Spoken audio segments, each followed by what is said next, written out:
Hello सूर्य, स्वागत है आप सभी का आपका अपने यूट्यूब चैनल पे। तो जैसा कि जानते हैं हम लोग 3 लेवल से अपना फिजिक्स के कॉन्सेप्ट को पर डे पढ़ रहे हैं। जैसे हमने 2D मोशन स्टार्ट किया, जिसमें से हम लोग ने सर्कुलर मोशन को 3 लेवल से स्टार्टअप किया है।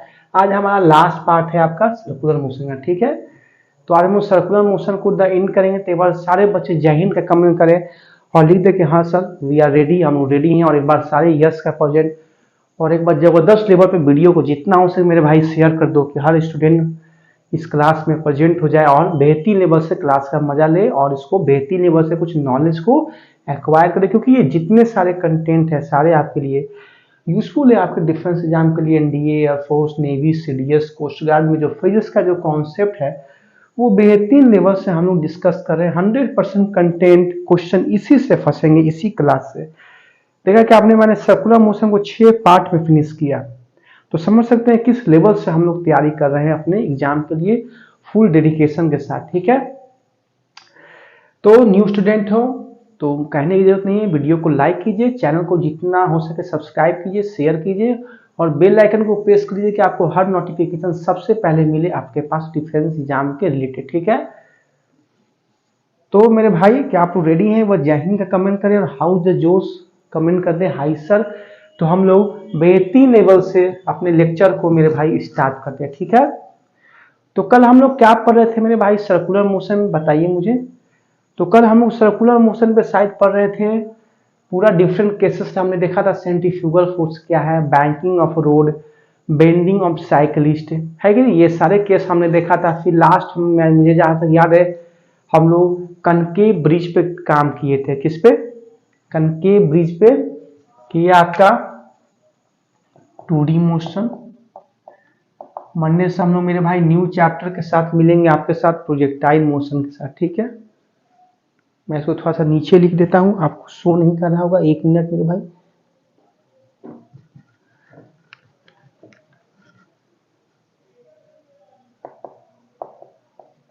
ठीक है, क्लियर है? क्लियर शो हो रहा है आपको स्क्रीन पर मेरे भाई? बिल्कुल सर, ओके मेरे भाई, ओके मेरे सोल्जर्स।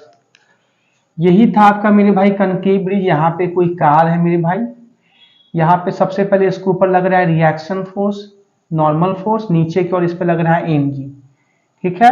फिर ये रोड क्या है आपका? कर्व है, ठीक है। कनकेव से में तो कुछ नॉर्मल रिएक्शन फोर्स किसी एंगल पे ट्विस्टेड है, मतलब बेंड है थीटा से।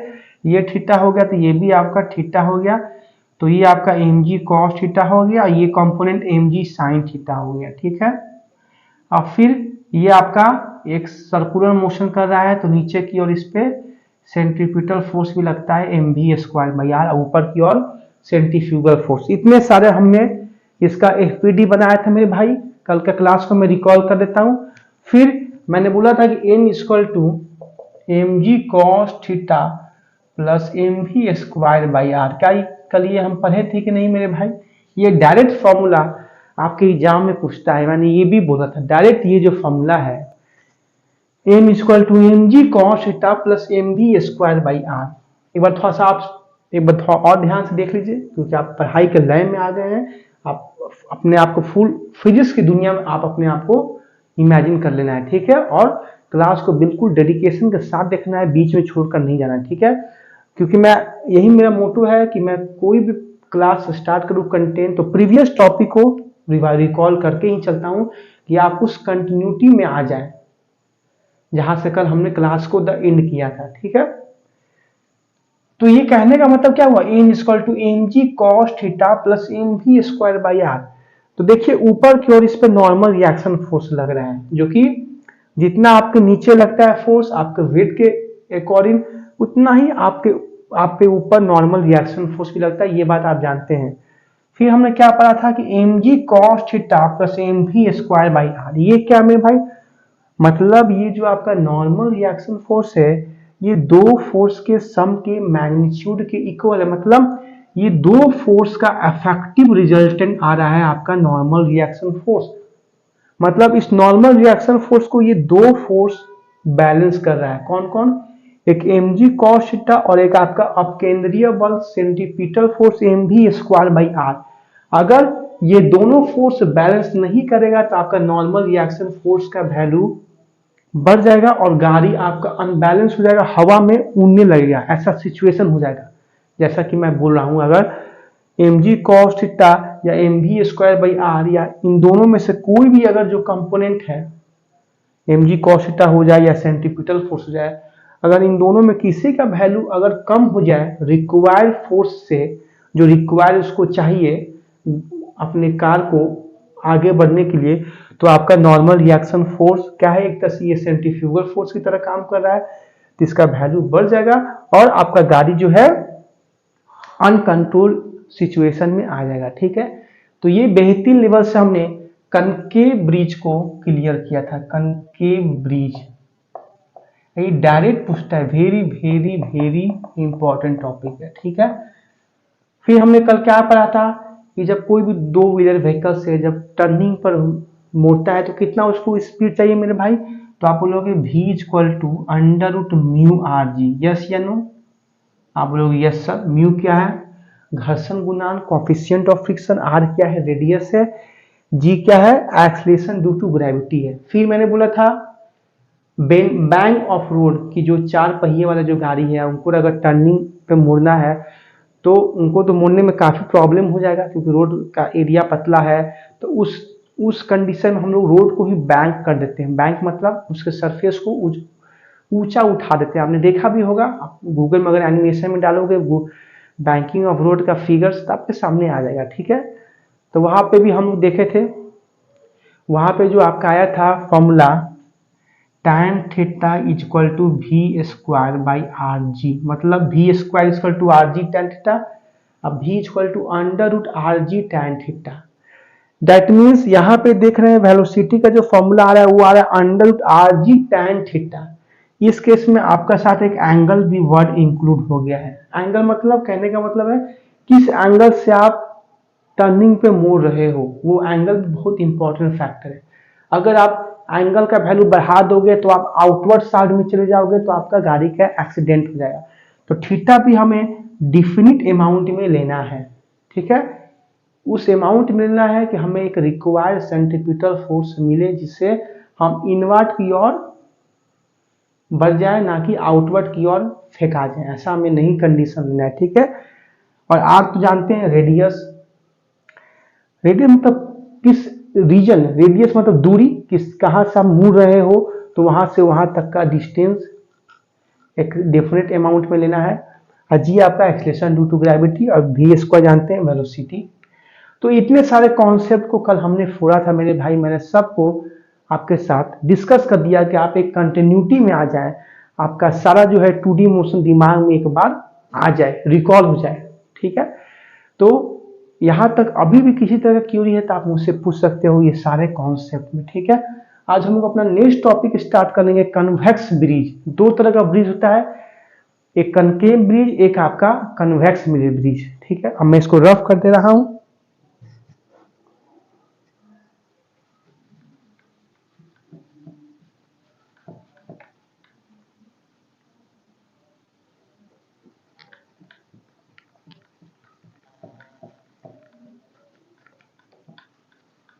अब हम लोग क्या पढ़ेंगे सोल्जर्स, टॉपिक लगा दीजिए अपने कॉपी में, हेडिंग कन्वेक्स ब्रिज।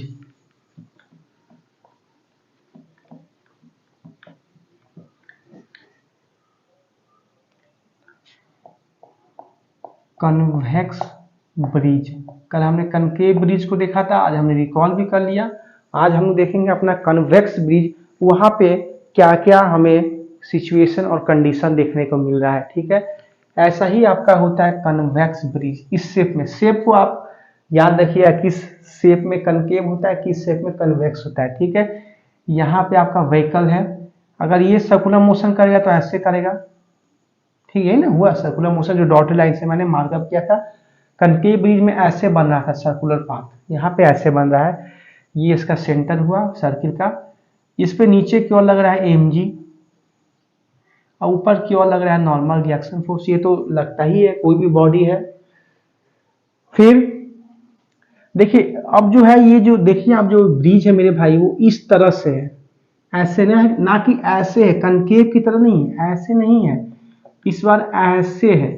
तो इस केस में क्या होगा, जो आपका है इस केस में आप देख रहे हैं इधर का जो एरिया मेरे भाई, इधर का बेसिकली एनिमेशन में आप देखोगे 3D फिगर में, तो इधर का जो मेरा एरिया मेरे भाई वो ज्यादा है, मतलब इसमें नॉर्मल रिएक्शन फोर्स इधर की ओर झुकेगा, थीटा एंगल से बनाएगा, ठीक है। क्योंकि इस बार रोड का शेप आपका ब्रिज ऐसे है ना कि ऐसे है, तो इस बार थीटा एंगल से इधर मुड़ेगा, ठीक है। और फिर ये थीटा हुआ तो आपका ये भी थीटा हुआ, ये आपका mg cos थीटा हो गया, ये आपका हो गया mg sin थीटा। वेक्टर का हमने रिजोल्यूशन कंपोनेंट यूज किया कॉन्सेप्ट। और फिर इधर आपका, अब मुझे बताइए यहाँ पे रिक्वायर्ड सेंट्रीपिटल फोर्स कहाँ लगेगा, रिक्वायर्ड सेंट्रीपिटल फोर्स कहाँ होगा। ये तो हमने mg का कंपोनेंट ले लिया, ये किस एंगल से मुड़ा उस लगा दिया। देखिए गाड़ी आपका इधर है, कार यहाँ पे है, कन्वेक्स ब्रिज आपका ऐसे है, ठीक है। और ये देखिए ऐसे सर्किल आपका कंप्लीट कर रहा है, ठीक है। इधर की ओर मतलब सर्कुलर पाथ हो रहा है। आप देख सकते हैं मैं इधर हाथ मूव कर रहा हूँ, इधर की ओर आपका एक सर्कुलर मोशन हो रहा है ऐसे, ना कि ऐसे आपका सर्कुलर मोशन हो रहा है, ऐसे आपका सर्कुलर मोशन हो रहा है। यस या नो, मुझे बताइए पहले यहाँ तक आपको समझ में आ रहा है कि नहीं। आप बोलोगे बिल्कुल सर। देखिए मेरे भाई हम लोग mg sin थीटा का यूज नहीं करेंगे, क्यों, क्योंकि mg sin थीटा का मतलब जो हम लोग mg का जो ये कंपोनेंट है mg sin थीटा, इसका यूज नहीं है, क्योंकि गाड़ी आपका नीचे की ओर नहीं आ रहा है। क्यों नहीं नीचे की आ रहा है, क्योंकि जो आपका mg cos थीटा है, जो आपका mg cos थीटा है और जो नॉर्मल रिएक्शन फोर्स है, कहीं ना कहीं इनका जो रिजल्टेंट है वो हमें रिक्वायर्ड सेंट्रीपिटल फोर्स दे रहा है। मैंने क्या बोला मेरे भाई कि हम लोग mg sin थीटा को नहीं यूज कर रहे हैं। क्यों नहीं यूज कर रहे हैं सर, क्योंकि नॉर्मल फोर्स और जो हमारा mg cos थीटा है उसका जो हम लोग रिजल्टेंट निकालेंगे, तो मेरे बताइए इन नॉर्मल रिएक्शन फोर्स और इस mg cos थीटा का रिजल्टेंट क्या होगा, रिक्वायर्ड सेंट्रीपिटल फोर्स, वही तो इन दोनों का रिजल्टेंट का इक्वल होगा। दैट मींस हम लोग लिख सकते हैं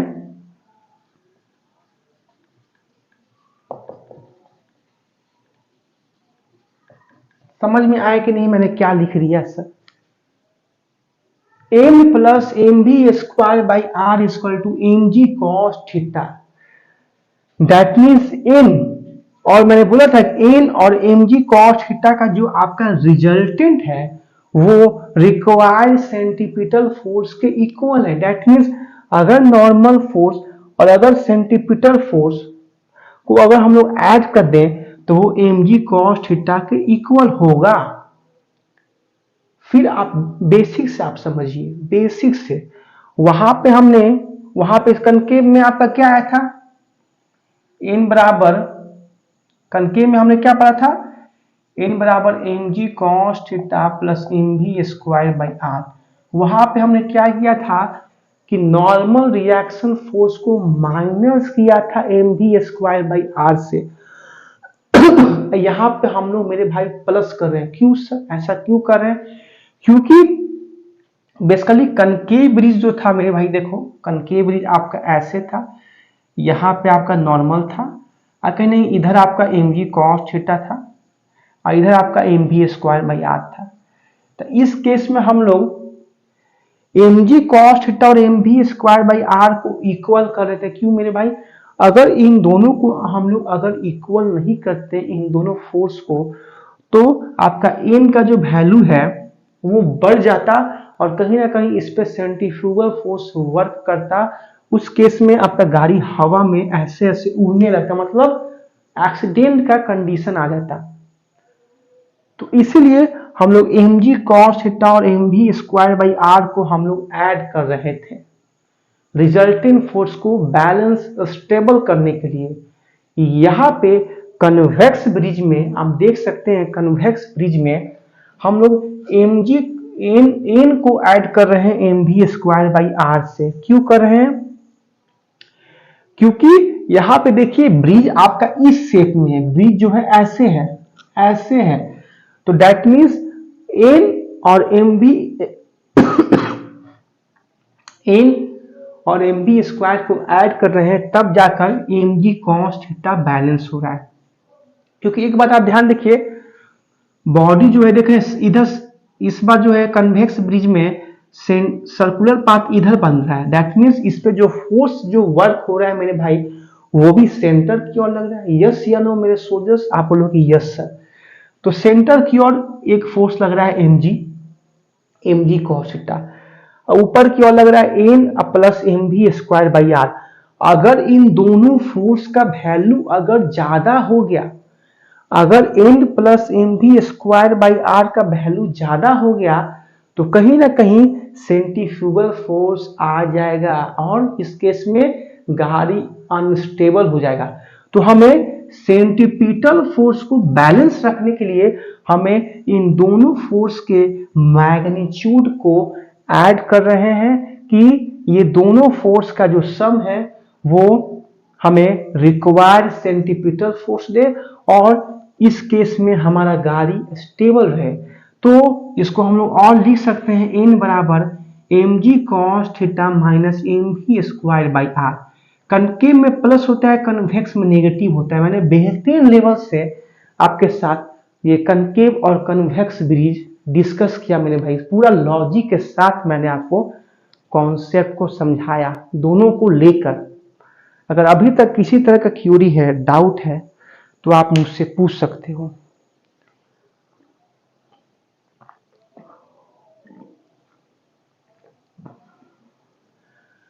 क्योंकि हमें बेसिकली इसको सेंट्रीपिटल फोर्स को, ऑब्जेक्ट को बैलेंस रखने के लिए, उसको रिक्वायर्ड सेंट्रीपिटल फोर्स प्रोवाइड करने के लिए ये एन और M B square by R, ये M B square by are क्या है मेरे भाई, एक तरह से आपका ये बाहरी बल है, बाहरी बल है। तो इन दोनों का सम का मैग्नीट्यूड को इक्वेट करने के लिए, इसको इक्वल रखने के लिए हमें एम जी कॉस थीटा को और इसको स्टेबल करने के लिए इन दोनों को इक्वल करना पड़ रहा है। क्योंकि अगर एन को माइनस कर देंगे एम भी स्क्वायर बाई से, सपोज दैट अगर नॉर्मल फोर्स को हम लोग माइनस कर दे सेंट्रीफ्यूगल फोर्स से, ये M V square by are से, तो क्या होगा इस केस में, एन को माइनस कर दे M V square by are से, तो क्या समझ रहे हैं, इस केस में आपका नॉर्मल फोर्स का वैल्यू बढ़ जाएगा और आपका गाड़ी ऊपर चलने लगेगा। तो वैसा तो हमें कंडीशन रखना नहीं है, हमें तो रखना है कि गाड़ी हमारा स्टेबल में रहे। स्टेबल के लिए मतलब नीचे जो इस पे फोर्स लग रहा है एम जी कॉस थीटा, ये आपका इसको मूव करने के लिए इतना एम जी कॉस थीटा का जो वैल्यू है उसको मेंटेन करने के लिए हमें एन और M V square by are के सम को ऐड करना होगा और वही ऐड इनके इक्वल होगा, तब जाके आपका गाड़ी कार जो है कन्वेक्स ब्रिज में स्टेबल रहेगा। क्या समझ में आया कि नहीं लॉजिक इस कॉन्सेप्ट का, कन्वेक्स ब्रिज का? मुझे एक बार कमेंट करें सारे बच्चे।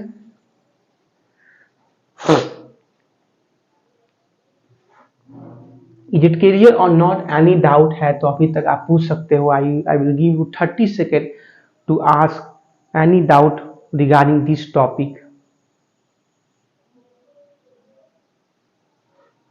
तो क्या मैं अब रफ करूं? अब समझ गए क्यों यहाँ पे हमने कन्वेक्स ब्रिज में N plus M V square by are किया था और कनकेव में N minus M V square by are किया था।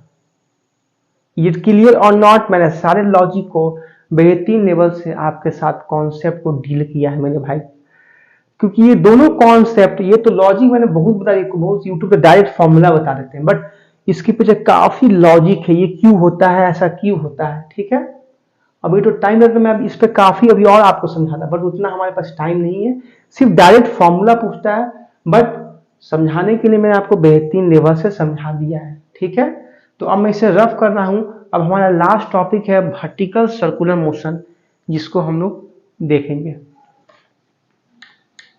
वर्टिकल सर्कुलर मोशन, हमने हॉरिजॉन्टल सर्कुलर मोशन पढ़ा, उसमें सारा केस हमने देखा था। थर्ड पार्ट में आप देखिएगा हॉरिजॉन्टल सर्कुलर मोशन में uniform circular motion, non uniform circular motion, सारा हमने देखा था। थर्ड पार्ट का देखिएगा हमारा मेरा वीडियो, उसमें सारा मैंने कॉन्सेप्ट क्लियर किया था। अब सिर्फ एक ही पार्ट बच रहा है आपका, वो है vertical circular motion.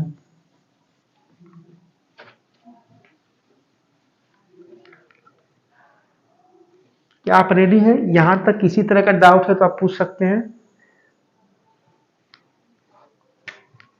Vertical circular motion.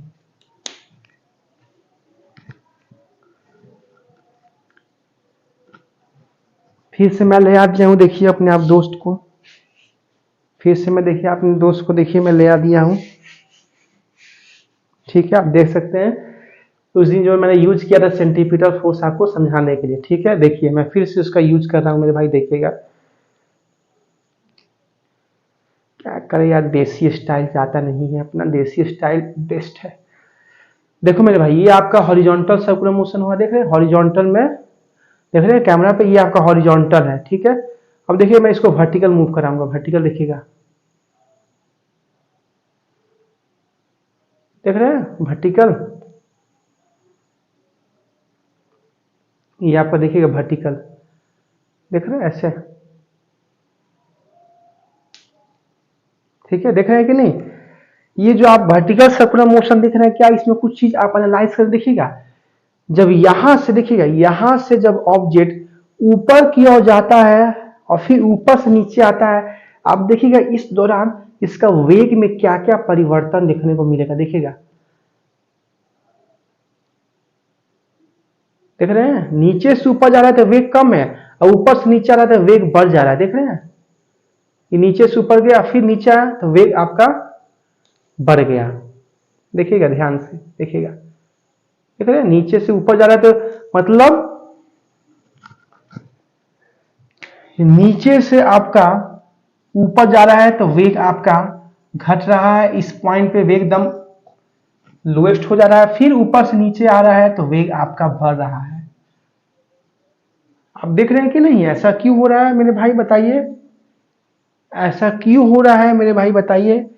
क्योंकि ये टॉपिक है वर्टिकल सर्कुलर मोशन, यहाँ पे जी का इफेक्ट देखने को मिलता है, क्योंकि मैंने बताया था फ्री फॉल में, क्योंकि एक्सलेशन ड्यू टू ग्रेविटी जो होता है मेरे भाई, वो हॉरिजॉन्टल में तो लगता नहीं है। अर्थ का ग्रेविटी क्या है? जब आप उस अर्थ के ग्रेविटेशन फील्ड से जब आप दूर जाते हो तो अर्थ का ग्रेविटी क्या होता है, धीरे धीरे आप पे जो इन्फ्लुएंस है वो घटते जाता है, घटते जाता है कि नहीं? पर जैसे जैसे आप अर्थ के सरफेस ग्रेविटी के अंदर आते हो तो देखते हैं अर्थ का जो वेलोसिटी है, जो अर्थ का जो खींचने का पावर है आप पे, ग्रेविटेशन फोर्स वो बढ़ जाता है। दैट मीन्स वही बात हुआ, जैसे जैसे आप ऊपर जा रहे हो तो आपका जी का इफेक्ट कम देखने को मिल रहा है, पर जैसे जैसे आप नीचे आ रहे हो, अर्थ के सरफेस पे आप आ रहे हो, तो जी का इफेक्ट बढ़ जा रहा है, जी का इफेक्ट इंक्रीज हो जा रहा है। ठीक है, तो ये वर्टिकल सर्कुलर मोशन है, ये जी का इफेक्ट की वजह से ऐसा मेरे भाई हो रहा है। यही ना आपका, सपोज कि ये आपका धागा था, इसमें बॉब है, इसको पहले ऊपर ले गया फिर आपका नीचे धीरे आ रहा है, ऐसे ही ना था आपका कंडीशन। ठीक है, मैं एक बार फिर से आपको फिगर को एनालाइज करवाने की कोशिश कर रहा हूँ, इसको आप स्लो मोशन में देख सकते हैं। देखिए ऐसे ये आपको, ये तो हॉरिजॉन्टल है, आप समझ रहे हैं, ये हॉरिजॉन्टल है, यहाँ पे जी का इफेक्ट नेग्लिजिबल होता है, कुछ नहीं होता है, जी हमेशा वर्टिकल एक्ट करता है डाउनवर्ड डायरेक्शन में। अब देखिए मैं इसको वर्टिकल मूव कराऊंगा, देखिए देखिएगा ऊपर से, देखिए नीचे से ऊपर जा रहा है, देखिएगा नीचे से ऊपर और फिर ऊपर से नीचे, देखिए नीचे से ऊपर स्पीड घट रहा है, देखिए ऊपर से नीचे आ रहा है तो स्पीड बढ़ जा रहा है, नीचे से ऊपर गया फिर ऊपर से नीचे आया, स्पीड बढ़ गया, नीचे से ऊपर जाने में स्पीड घट रहा है, जी का इफेक्ट उस पर कम देखने को मिल रहा है, और फिर ऊपर पे तो उसका स्पीड एकदम शून्य हो जाता है। तो वो सब केस हम लोग आज पूरा डिस्कस करेंगे, हर पॉइंट पे वेलोसिटी निकालेंगे, टेंशन निकालेंगे, क्या क्या देखेंगे वो सारा चीज देखेंगे। ठीक है, तो वो बताइए समझ में आ रहा है कि नहीं, जो मैंने आपको ये दिखाने की कोशिश किया by the figure, by the experiment, क्या आपको समझ में आया कि नहीं? लाइट भी लगता है कट गया है, कोई बात नहीं, सब क्लियर है कि नहीं?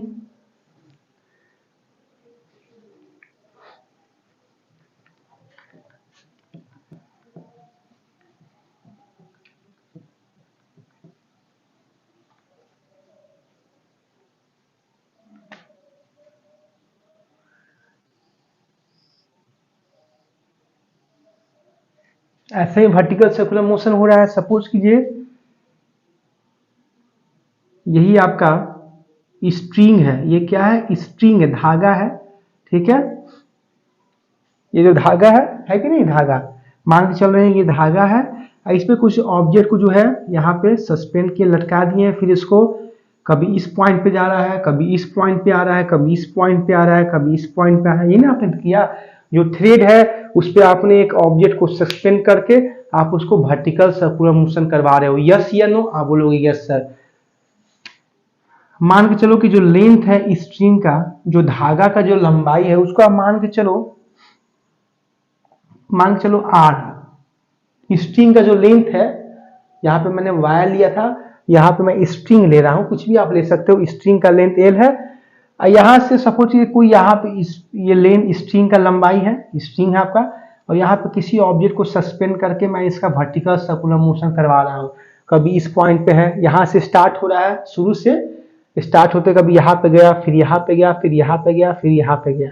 ठीक है, तो ये सब डिफरेंट केस हमें देखने को मिलेगा। सपोज कि ये आपका ए पॉइंट है, बी पॉइंट है, सी पॉइंट है, डी पॉइंट है, तो हर पॉइंट पे हम लोग निकालेंगे उसका वेलोसिटी और उसका टेंशन। टेंशन मैंने बताया था कि टेंशन एक आपका सपोर्टिव फोर्स है, वो हमेशा सेंटर की ओर लगता है। क्या है? सपोर्ट फोर्स है या एक पुलिंग फोर्स है जो हमेशा खींचता है अपनी ओर, जो हमेशा अपनी ओर खींचता है सेंटर की ओर, उसी को बोलते हैं टेंशन। अब बताइए क्या क्या सिचुएशन देखने को मिलेगा। आइए, मैंने वर्टिकल सर्कुलर मोशन का आपने एक एग्जांपल भी बताया था, मैं उसको थोड़ा सा 2 मिनट में एक्सप्लेन कर देता हूं। Roller coaster. रोलर कोस्टर में क्या होता है मेरे भाई की, बेसिकली वो एक, उसमें क्या होता है कि एक मतलब जब पार्क में जाओ ना, रोलर कोस्टर, यहाँ पे निको पार्क है रोलर कोस्टर कोलकाता में, वहाँ पे रोलर कोस्टर में कभी मजा आता है। वहाँ पे एक एडवेंचरस लगता है, मतलब वहाँ पे बैठ कर, मतलब सर वहाँ पे भी जो मोशन होता है ना मेरे भाई रोलर कोस्टर का, वो भी एक वर्टिकल सर्कुलर मोशन में आता है वहाँ पे, क्योंकि जी का इफेक्ट देखने को मिलता है। क्या होता है मेरे भाई रोलर कोस्टर में कि आपका एक मेटल का ट्रैक रहता है, ट्रैक इसलिए रेलवे ट्रैक, रेलवे जिस पे चलती है ट्रैक पटरी पर, तो ट्रैक रहता है और हर ट्रैक पे चेयर काट लगे रहते हैं, मतलब कार चेयर काट 2-2 सीट का लगातार लगे रहते हैं। पटरी मतलब बेसिकली देख रहे हो, ये पटरी आपका है, ट्रैक ऐसे रहता है। ठीक है, और हर ट्रैक पे 2-2 चेयर काट लगे रहते हैं, कार टाइप पे, उस पर आदमी बैठते हैं। ठीक है, लगातार रहते हैं। और फिर आपको ऐसे आपका एक सर्कुलर पाथ में रहता है, बहुत लंबा इसका रेंज मेरे भाई रहता है, और उस पर बैठ के उसके पहले जो मतलब राइडर होते हैं बैठते हैं, जो मतलब वहां पे जाते हैं। रोलर कोस्टर बहुत एक एडवेंचरस है, बड़े बड़े निकॉन पार्क कोलकाता का रोलर कोस्टर में बहुत मजा आता है। मैं भी कभी जाऊंगा, टाइम मिलेगा तो आप प्लीज रोलर कोस्टर में बिल्कुल आ जाना, आपको बिल्कुल वर्टिकल सर्कुलर मोशन का आपको महसूस होगा। ठीक है, फील होगा। तो वहां पे क्या होता है मेरे भाई की एक मतलब इलेक्ट्रिशियन टाइप का होता है, इलेक्ट्रिक मतलब ये जो ट्रैक होते हैं मेटल का ट्रैक होता है, वहां पे जो बेसिकली सब जो मतलब जो ट्रैक है सब मतलब फिट रहता है अपना। वहां पे जो पैसेंजर लोग बैठे रहते हैं, जो मतलब जो घूमने जाते हैं, बैठ जाते हैं, तो एक बार मतलब वन टाइम स्टार्ट होता है, जो स्टार्ट करने वाले होते हैं स्टार्ट करते हैं, और फिर जब वो घूमता है ऐसे ऐसे ऐसे ऐसे ऊपर जाता है, तो डर भी लगने लगता है, आदमी लोग क्राई करने लगता है। यहाँ से स्टार्ट हुआ, ऊपर स्टार्ट ऊपर होते हैं, फिर नीचे आया ऐसे ऐसे ऐसे, फिर ऊपर गया, मतलब इतना मजा आता है। जब नीचे उतरता है तो स्पीड पूरा बढ़ जाता है, फिर ऊपर जाता है तो स्पीड कम हो जाता है, फिर ऐसे ऐसे लॉन्ग रेंज तक कवर करता है मेरे भाई। तो वहां पे जब शुरू में स्टार्ट होता है ना मेरे भाई, तो उस टाइम उसका वेलोसिटी ज्यादा होता है, मतलब शुरू में उसका वेलोसिटी ज्यादा होता है। फिर जैसे जैसे ऊपर जाता है, क्यों वेलोसिटी ज्यादा होता है? क्योंकि जी का इफेक्ट, आप अर्थ के ग्रेविटी के सरफेस पे हो, आपका वेलोसिटी मैक्सिमम रहता है। बट जैसे जैसे आप अर्थ के ग्रेविटी से आप दूर जा रहे हो, आपका स्पीड घट रहा है। जैसे जैसे आप ऊपर पहुंचोगे ना, तो आपका स्पीड डब लगता है कि मैं जीरो हो जाता है एकदम। ठीक है, ऊपर टॉपेस्ट पॉइंट पे मैं बात कर रहा हूँ। और फिर ऊपर से एकदम सड़क से जब नीचे आता है ना, इतना डर लगता है कि कोई बाहर की ओर मुझे खींच रहा है। वही अपना सेंट्रीफ्यूगल फोर्स महसूस होता है हमें कि कोई बाहर की ओर हमें खींच रहा है। वास्तविकता में कोई नहीं खींच रहा है, वो एक दूसरे आदमी को देखकर हमें अपने रिलेटिव पोजीशन को देखकर डर लगता है। जब गाड़ी ऐसे नीचे की ओर आता है, ऐसे से टर्न करता है ना, लगता है कि हमें बाहर की ओर हम फेंका रहे हैं। फिर जब नीचे आता है तो स्पीड बढ़ जाता है। क्यों? क्योंकि वहां पे अर्थ का ग्रेविटी वर्क में आ जाता है, जी का इफेक्ट बढ़ जाता है। तो रोलर कोस्टर बेसिकली क्या होता है कि आपका बेसिकली रोलर कोस्टर पे 3 तरह के फोर्स वर्क करते हैं। एक आपका सेंट्रीफ्यूगल फोर्स, एक आपका इनर्शिया फोर्स, और एक आपका सेंट्रीफ्यूगल फोर्स बोल दिया तो समझिए कि सेंट्रीपिटल फोर्स भी वर्क कर रहा है। सेंट्रीपिटल काम करेगा तभी ना सेंट्रीफ्यूगल काम करेगा। सेकंड में आपका इनर्शिया, थर्ड में ग्रेविटेशन पोटेंशियल एनर्जी।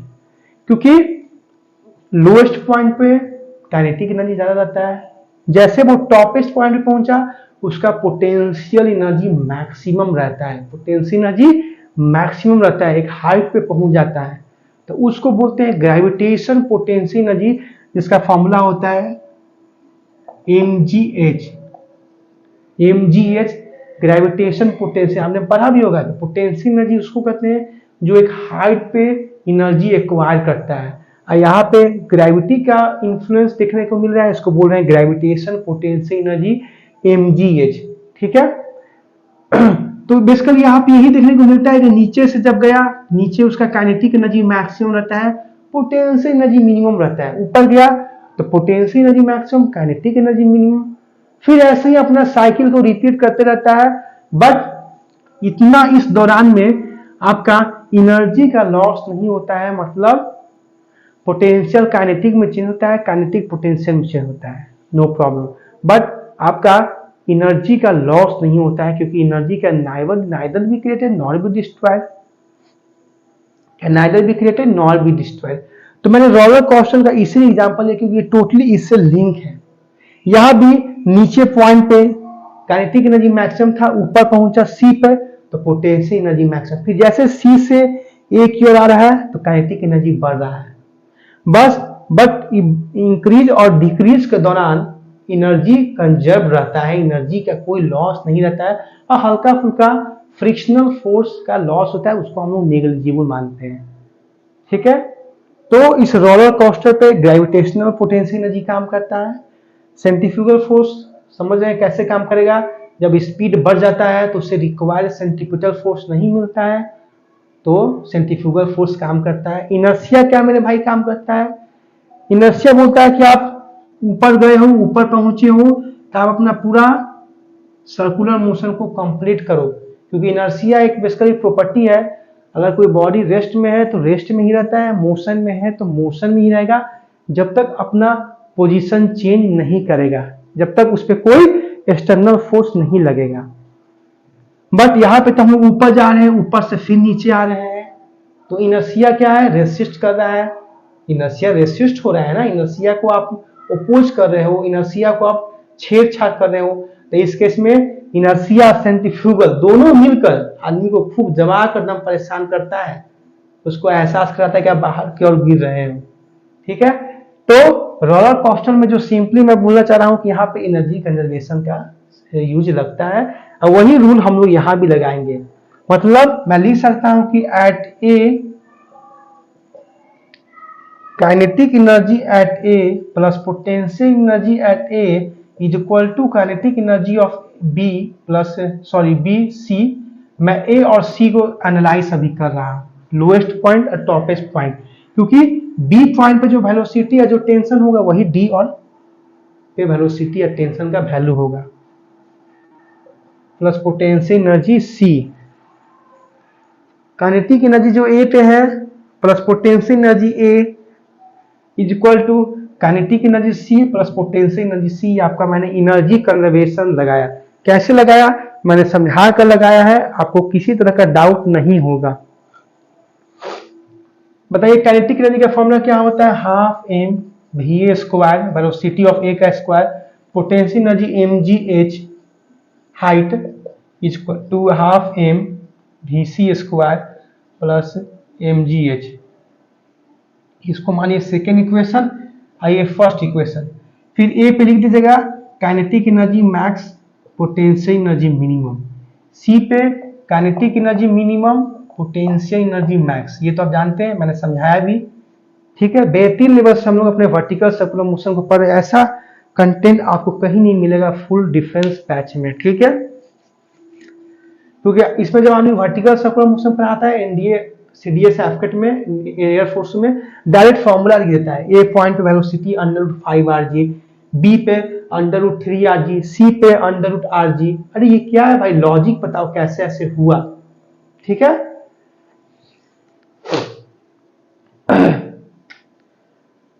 अब मेरे बात करो, सपोज कीजिए ये आपका स्प्रिंग है, ठीक है, जिसका लंबाई मैंने माना है रेडियस r। यहाँ पे ऑब्जेक्ट को हम लोग इसको वर्टिकल सर्कुलर मोशन करवा रहे हैं। आप बताओ इस ए पॉइंट पे आप देख रहे हो कैसा पाथ बन रहा है। इस पाथ से क्या आपको समझ में आ रहा है, देख रहे हैं ऐसे पाथ बन रहा है, ऐसे। ये पाथ को क्या बोलते हैं मेरे भाई, ये पाथ को क्या बोलते हैं, कनकेव पाथ। कनकेव पाथ पे जो नॉर्मल रिएक्शन फोर्स या टेंशन आता है उसका वैल्यू क्या आता है, mg cos theta plus mv²/r। वाह वाह सर, क्या आपने यूज किया प्रीवियस कॉन्सेप्ट का मेथड। मैंने देखा कि ए पॉइंट पे, बी पॉइंट पे, सी पॉइंट पे, डी पॉइंट पे टेंशन निकालना है, तो देख रहे हैं अरे ये मेरा भाई जो पाथ है ये तो कनकेव है। अरे इस पे ऊपर की ओर टेंशन लग रहा है, नीचे mg लगेगा। सेम यही पे रूल यहां भी यूज होगा। अगर यहां भी थीटा बनाएंगे, सपोज कि यहां से यहां तक गया तो थीटा एंगल से सेंटर से ले लेंगे थीटा एंगल, सेम रूल लगा देंगे। तो देखें उतना हम लोग क्यों करें जब मालूम है कि कनकेव ब्रिज में टेंशन का फॉर्मूला आया था mg cos theta plus mv²/r। Simply लिख दे, ये टेंशन का जो फॉर्मूला है सब पॉइंट के लिए इक्वल रहेगा, सिर्फ थीटा का वैल्यू बदलेगा। ए पे 0, बी पे थीटा का वैल्यू 90, सी पे 180, डी पे 270, आई पे 360 डिग्री। क्योंकि ए पर आ गए तो आप कंप्लीट सर्किल कर लिए। तो क्या आपको समझ में आ रहा है कि नहीं कॉन्सेप्ट, मुझे बताइए। मैंने यहां पे टेंशन निकाला ही नहीं। मान चलिए यहां पे आपका ऑब्जेक्ट है, यहां से आपका ऑब्जेक्ट यहां पे गया किसी रैंडम पॉइंट पे, कोई पूछेगा वहां पे टेंशन क्या होगा, तो मैंने देखा कि ये कनकेव ब्रिज है, इस पॉइंट पे टेंशन निकालते हैं तो उसका डायरेक्ट फॉर्मूला अभी हमने निकाला, इसको समझा। तो क्यों इस पॉइंट पे हम लोग टेंशन निकाले, यहां भी सेम लॉजिक लगेगा। सपोज करेंगे यहाँ पे किसी एंगल थीटा पे वो है सेंटर से, यहाँ पे कंपोनेंट बनाएंगे, ये आपका mg है तो ये भी आपका थीटा हो जाएगा, तो ये mg cos थीटा। यहां भी आप FBT बनाओगे तो सेम आएगा, T = mg cos theta plus mv²/r आएगा कि नहीं। आप बोलोगे बिल्कुल सर। तो ये टेंशन हर पॉइंट के लिए सेम आएगा क्योंकि ये कनकेव ब्रिज है, ऐसा शेप में है, बट सिर्फ थीटा का वैल्यू चेंज होगा हर पॉइंट पे, ठीक है। मान चलो कि हम सी पॉइंट पे निकालना चाह रहे हैं tension at C, C theta कितना लेंगे मेरे भाई 180 डिग्री है कि नहीं, 180 डिग्री। तो T = mg cos theta, cos 180 का वैल्यू कितना होता है -1 प्लस mv²/r। अब मैं आपको कुछ एक रहस्य की बात बता रहा हूं अपने इस छोटे से प्यारे से एनिमेशन के साथ।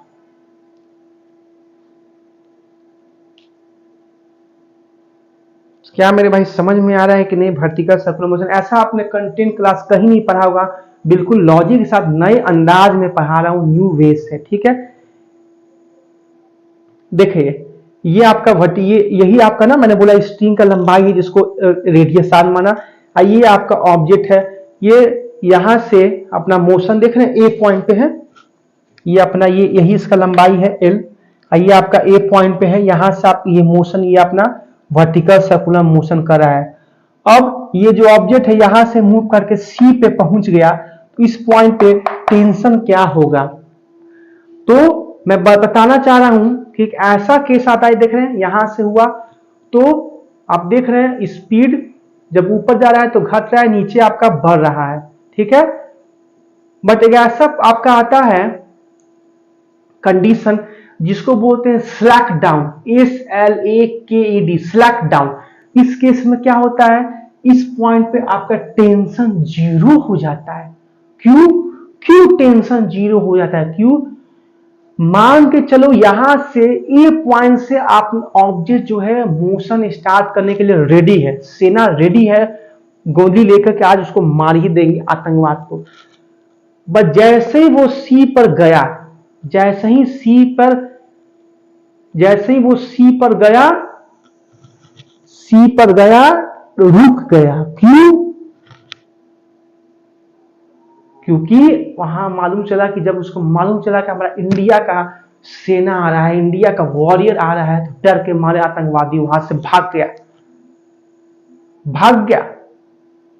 तो दैट मीन्स सी पे पहुंचा, तो सी पे जो हमारे जो देश के सेना पहुंचे, कोई आतंकवादी नहीं है, तो अपना स्पीड जीरो हो गया, कोई मूवमेंट नहीं, टेंशन खिंचाव, बंदूक तानातानी वो भी जीरो हो गया, टेंशन जीरो। इस पॉइंट को बोलते हैं कंडीशन ऑफ स्लैक डाउन। क्यों? अब इसको फिजिक्स की भाषा में समझे कि जितना इसको स्पीड देना चाहिए यहां से सी पॉइंट पे जाने के लिए, उतना हम लोग स्पीड इसको नहीं दे पा रहे हैं। उस केस में सी पर ही रुक जा रहा है। दैट मीन्स कंडीशन लेके चल रहे हैं कि उतना स्पीड हम इसको दे नहीं रहे हैं, और एट सी टेंशन को जीरो मान रहे हैं, जिसको हम लोग बोलते हैं कंडीशन ऑफ स्लैक डाउन। क्या मेरे भाई कॉन्सेप्ट को फील कर रहे हो कि नहीं मेरे भाई? कॉन्सेप्ट को। तो आइए, सी पे टेंशन जीरो है, equal to mv square by R minus mg को इधर लाइए, mg equal to mv square by R, m से m कट गया, v equal to under root R G. बेहतरीन हमें रिजल्ट मिला, वाह वाह। सी पॉइंट पे कितना वेलोसिटी है आ रहा है? Under root R G. मैं यहां भी लिख देता हूं, v equal to under root R G. ये मिला हमें एट सी पे वेलोसिटी क्या मिलना चाहिए? Under root R G. That means अगर सी पॉइंट पे इतना वेग है उस ऑब्जेक्ट का, तो तब वो सर्कुलर मोशन को कंप्लीट करेगा। अदरवाइज इस स्पीड से कम है तो वो सी से ही रिटर्न हो जाएगा, सी से ही पुनः वापस आ जाएगा। मतलब सी पर जाने के लिए, सी पर जब वो पहुंचे तो उसको इतना स्पीड मिलना चाहिए under root R G. At C how much speed does object need?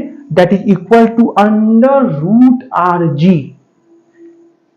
ये कैसे आया? हमने सी पे टेंशन को जीरो माना, जो कि आपका है condition of slack down. Slack down मतलब कनेक्शन ही टूट गया, क्योंकि हम इसको सर्कुलर मोशन करवा रहे हैं। ऐसा हो पॉसिबल भी है कि उतना स्पीड नहीं दे, बीच में ही रस्सी टूट गया, थ्रेड टूट गया, तो क्या होगा? वो सर्कुलर मोशन कंप्लीट करेगा नहीं, बीच में ही वापस आ जाएगा, लौट जाएगा। तो उस केस में हम लोग टेंशन को जीरो मान रहे हैं, जिसको बोल रहे हैं condition of slack down. Okay, तो उस केस में आपका वेलोसिटी कितना आ रहा है? Under root R G. इतना वेलोसिटी है तभी वो सी पर कंप्लीट मोशन करेगा, कंप्लीट वर्टिकल मोशन। अगर इसे कम वेग दे रहे हैं तो वो वर्टिकल मोशन कंप्लीट नहीं करेगा, वो पुनः वापस लौट जाएगा ए पॉइंट पर जहां से वो स्टार्ट किया था।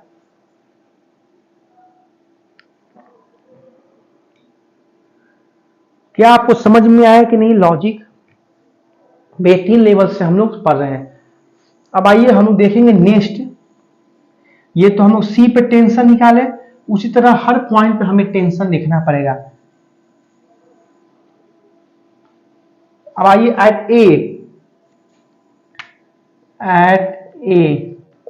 ए पे टेंशन का क्या है? सेम फॉर्मूला है, mg cos theta plus mv square by are.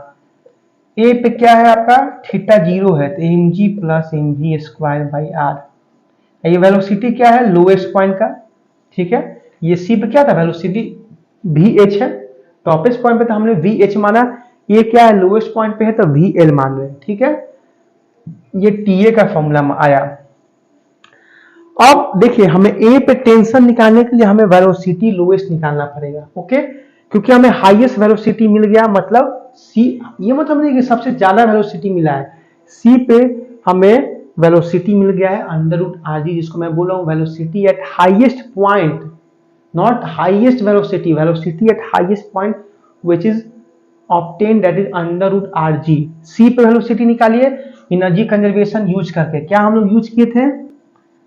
Half M V A square plus potential energy M G H equal to half M V B square plus M G H. क्योंकि object का तो mass change करेगा नहीं, वो ए पे गया या सी पे जाए। ओके, ये ए की जगह पे हम लोग एल भी लिख देंगे तो कोई दिक्कत नहीं है मेरे भाई। यहाँ पे बी की जगह पे एच लिख देंगे कि हम ए और सी को लेकर चल रहे हैं मेरे भाई। तो half M velocity at lowest point पे निकालना है। पोटेंशियल एनर्जी क्या है? एट ए 0 है क्योंकि ए पॉइंट पे काइनेटिक एनर्जी मैक्सिमम है। सी पर half M velocity highest point पे कितना आया? अंडर रूट आर जी का whole square that is equal to R G plus M G H. Height कितना होगा मेरे भाई? ये आपका आर है तो ये भी आर होगा, तो आर प्लस आर 2r। तो half M V L square equal to M R G plus 4mgr divided by 2। ठीक है, 2 से 2 कट गया, एम से एम कट गया आपका। तो V L square equal to 5gr। तो V L equal to under root 5gr। बेहतरीन हमें रिजल्ट मिला, मतलब हाईएस्ट पॉइंट पे हमें वेलोसिटी मिल रहा है अंडर रूट आर जी और ए पॉइंट पे हमें वेलोसिटी मिल रहा है अंडर रूट 5rg। वाह वाह, ये बेहतरीन लेवल का हमें रिजल्ट आया है और एक कॉन्सेप्ट के साथ हमने डिराइवेशन किया है। बेहतरीन लेवल से हमने डायरेक्ट नहीं फॉर्मूला को लिखा है क्योंकि इसका कोई रिक्वायरमेंट नहीं है। आपकी एग्जाम में डिराइवेशन नहीं पूछे, तब भी मैं आपके लिए पूरा कॉन्सेप्ट को क्लियर किया मेरे भाई। पूरा एक एक कॉन्सेप्ट को, एक एक लाइन को मैं बेहतरीन लेवल से समझाया। चाहता तो मैं ये फॉर्मूला को डायरेक्ट भी लिख सकता था और आपको रटवा सकता था, बट ऐसा मैं नहीं करना चाहूंगा क्योंकि फिजिक्स विजुलाइज का कॉन्सेप्ट है। ऐसा मैं पढ़ा रहा हूं कि आप जिंदगी भर याद रखोगे, जॉब भी लग जाएगा तो आप याद करोगे कि फिजिक्स पढ़े हैं संतोष सर से, गर्दा लेवल का पढ़े हैं, टॉप लेवल कंटेंट हम लोग पढ़े हैं। इस लेवल का मैं आप कंटेंट कहीं आपको नहीं मिलेगा भाई, फ्री ऑफ कॉस्ट में दे रहा हूं। इस कंटेंट का ऑफलाइन में आपको कितने कितने पैसे लेते हैं, वो भी डेडिकेशन के साथ नहीं पढ़ाते हैं। कितना नागा मारेंगे, कितना पढ़ाएंगे नहीं, 1 घंटा क्लास है तो 10 आधा 1 पौन घंटा ऐसी हंसी मजाक उड़ा नहीं है, सिर्फ आपसे पैसा लेंगे। बट हमारा मोटो है कि आपका सक्सेस मिले, आप एक वॉरियर बने मेरे भाई। तो इस लेवल का कंटेंट आप कहीं भी यूट्यूब पे सर्च कर लीजिएगा, वर्टिकल सर्कुलर मोशन का इस लेवल का कंटेंट कहीं नहीं मिलेगा। फॉर डिफेंस ये सब कॉन्सेप्ट जो है आईआईटी वाला का सारा कॉन्सेप्ट है, आईआईटी वाले सब बच्चों से ऐसे पढ़ते हैं, बट मैं उसको इतना इजीली वे में आपको समझा दिया वर्टिकल सर्कुलर मोशन का। तो इससे हम लोग क्या सीख रहे हैं कि ए पॉइंट पे हमारा कितना वेलोसिटी मिल रहा है मेरे भाई, मैं लिख देता हूं velocity at lowest point under root 5rg और हाईएस्ट पॉइंट पे कितना हमें वेलोसिटी मिला अंडर रूट rg। ठीक है, अंडर रूट rg। यहां तक आप नोट डाउन कर लीजिए फटाफट। I will give you 20 seconds only. Please note down all the concept and any doubt please ask me regarding this concept. फटाफट नोट डाउन कीजिए, तब हम लोग ए पॉइंट पे टेंशन निकालेंगे क्योंकि हमें लोएस्ट पॉइंट का वेलोसिटी मिल गया।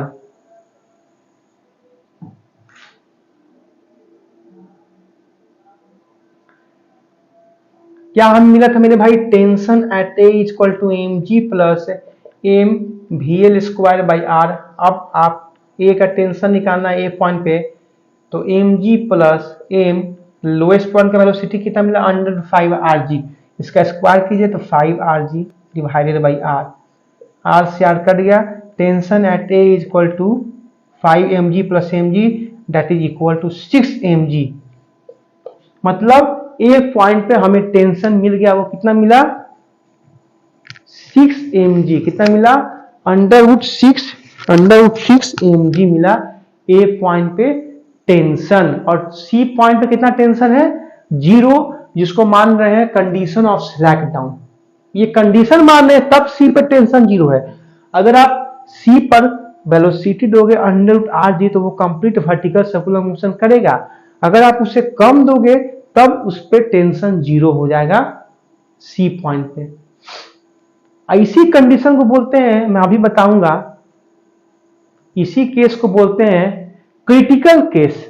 क्रिटिकल बोलते हैं पेशेंट क्रिटिकल है, आईसीयू में रखते थे, क्रिटिकल पेशेंट है, काफी यूनिक है, मतलब एक्सेप्शनल है, क्रिटिकल, ऐसा केस को बोलते हैं क्रिटिकल केस, जिस केस में हम लोग सी पॉइंट पे टेंशन जीरो मान रहे हैं। आपको एक और डाउट होगा कि हम लोग सर ए सी पे तो वेलोसिटी या टेंशन कैलकुलेट कर लिए, सर बी पे आपने नहीं बताया। बी पे भी कैलकुलेट करते हैं मेरे भाई, क्या बात कर रहे हो यार, आपके लिए तो सब कुछ मेरे भाई। छोटा थोड़ा सा मैं रफ कर देता हूं कि इस स्पेस में मैं लिख दूं।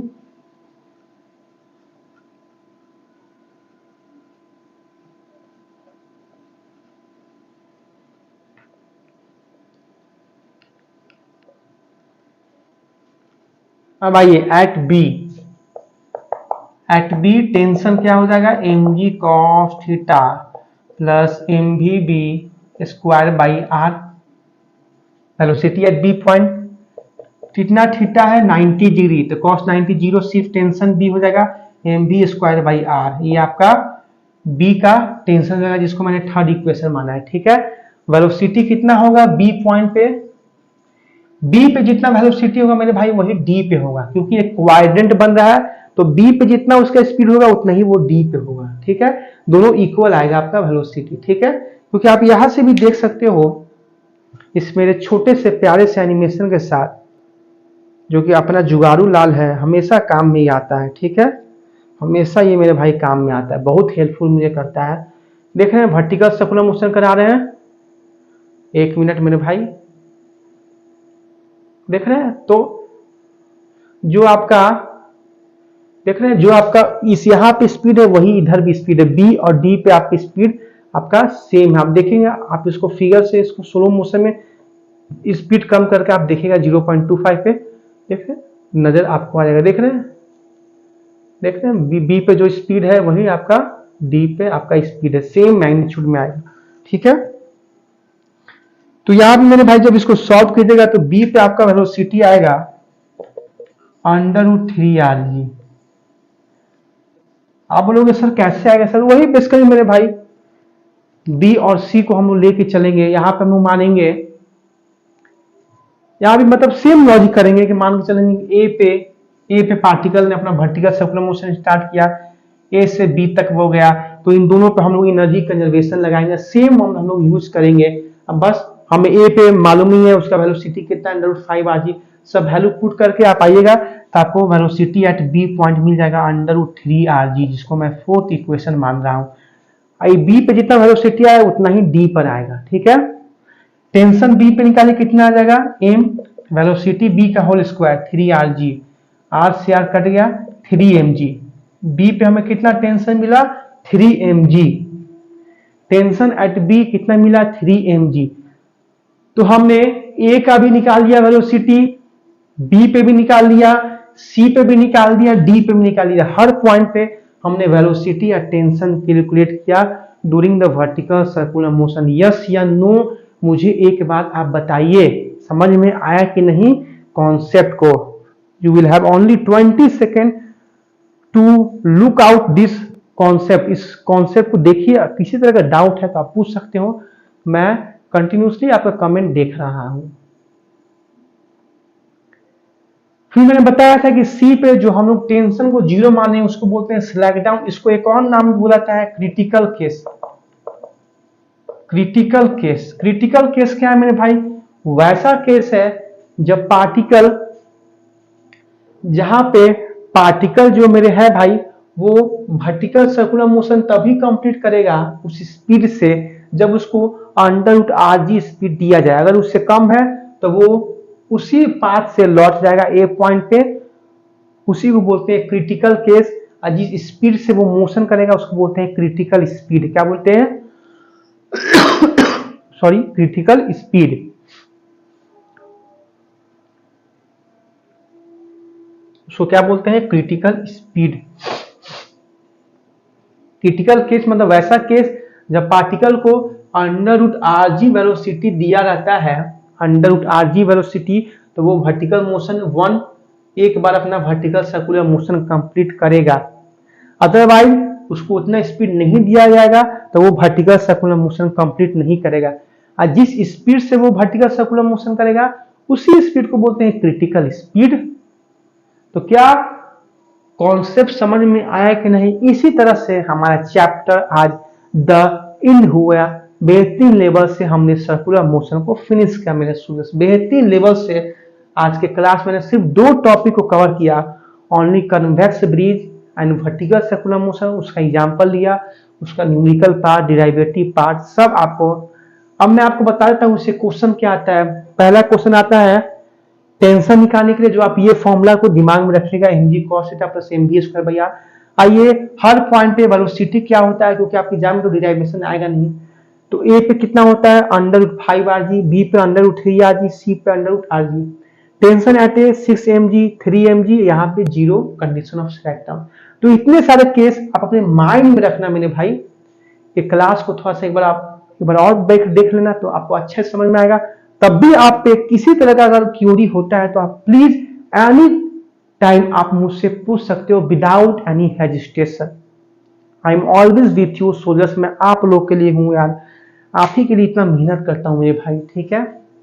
मैं चाहता हूँ कि बस आपका जॉब लग जाए, हर घर से एक सरकारी नौकरी लगे सर। और हमारे जो अभी स्टूडेंट है जो 19-20 के एज है वो सेना में जाए, अपना पूरा योगदान दे हमारे देश के लिए। मुझे काफी खुशी होगी मेरे भाई कि आप सोल्जर्स बने, वॉरियर बने या अग्निवीर बने, कोई ऑफिसर बने, मुझे काफी खुशी होगी मेरे भाई आप बनिए। मेरे काफी बधाई हो आपको, एक गुड लक हो आपके साथ। पढ़ते रहिए, बड़ों का बात मानते रहिए, माँ बाप गुरुजनों सबका आदर सम्मान करते रहिए, बढ़िया व्यवहार रखिए और एक पॉजिटिव माइंड से अपना तैयारी को आगे कंटिन्यू करते रहिए। क्योंकि टाइम एंड जो tide wait for no one, समय और समुद्र की लहर कभी किसी का इंतजार नहीं करता है। समय बीत रहा है, उस समय को हमें यूटिलाइज करना है, कॉन्सेप्ट को पर डे पढ़ना है, एक स्ट्रैटेजी और एक टाइम मैनेजमेंट के अकॉर्डिंग, ठीक है। क्योंकि जैसे से देख रहे हैं टाइम बीत रहा है, हम अपने चैप्टर को भी कवर करते चल रहे हैं, ठीक है। तो आपका रिस्पॉन्सिबिलिटी है कि आप पढ़ो, रिवाइज करो, डाउट हो तो पूछो, बताने के लिए मैं हूं, ठीक है, हमेशा। ओके, तो ठीक है स्टूडेंट्स, आज क्लास को यही पे एंड करते हैं, मंडे को मिलते हैं। कल आपका ऑफ है, संडे है, रिवाइज कीजिएगा न्यू चैप्टर के साथ, प्रोजेक्टाइल मोशन। तब तक पढ़ते रहिए, खेलते रहिए, हंसते रहिए और खाते पीते मस्त रहिए। ओके, बाय बाय, जय हिंद माय वॉरियर।